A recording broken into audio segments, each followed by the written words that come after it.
obviously hasn't put up huge numbers offensively. What challenges do they present? I mean, they've committed to the run game, and they got a strong arm quarterback. They got a talented wideout, and they've hit some big plays on some teams, and you can tell they have a defensive head coach, with some of the run game and the management of some of the things. But the tempo will show up here again. I think the quarterback has as strong an arm as there is in the country, and just sometimes in a lot of those RPO games, it's not super clean of whether you should throw the ball, whether you shouldn't throw the ball. I think those decisions are hard for a lot of quarterbacks in a first-year offense because everything's not just super clean for him. But he is talented, and they've got two guys that we competed against last year at O-line, and they got a returning tight end. So they have some good pieces, and they've helped that team get to a 5-1 start. They've won a lot of games the last 2 years. Can you just tell there's a confidence about them? I don't really feel the confidence per se coming off the tape. I think they've executed well, and obviously those kids have had to go through a change, and it's a credit to them to come out and start fast here this season. What have you had a bye week like back then? Sorry, Brent.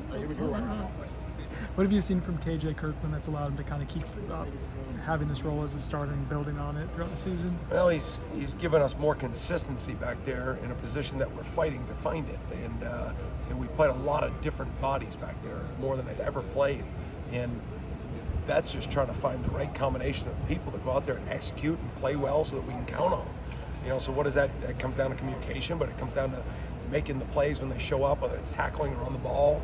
It comes down to blitzing, and so he just gives us the best of those areas right now.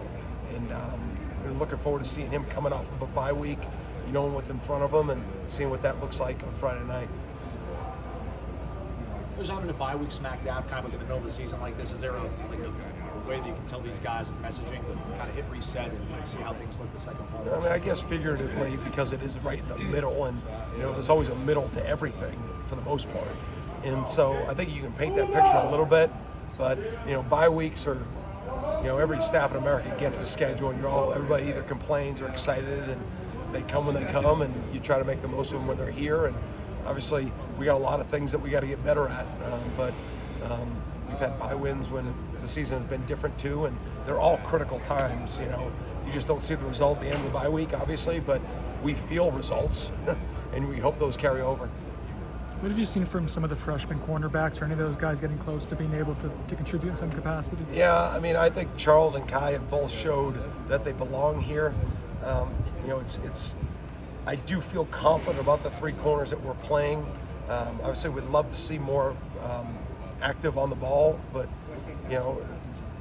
if I thought those guys were just better than what we had, they'd be out there more.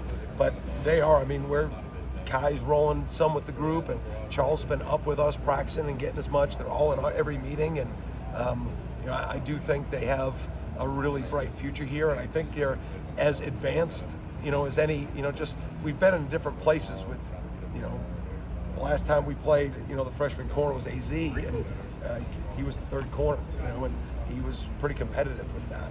And right now those guys are probably a little bit more close to the fourth, and so that's kind of where we sit.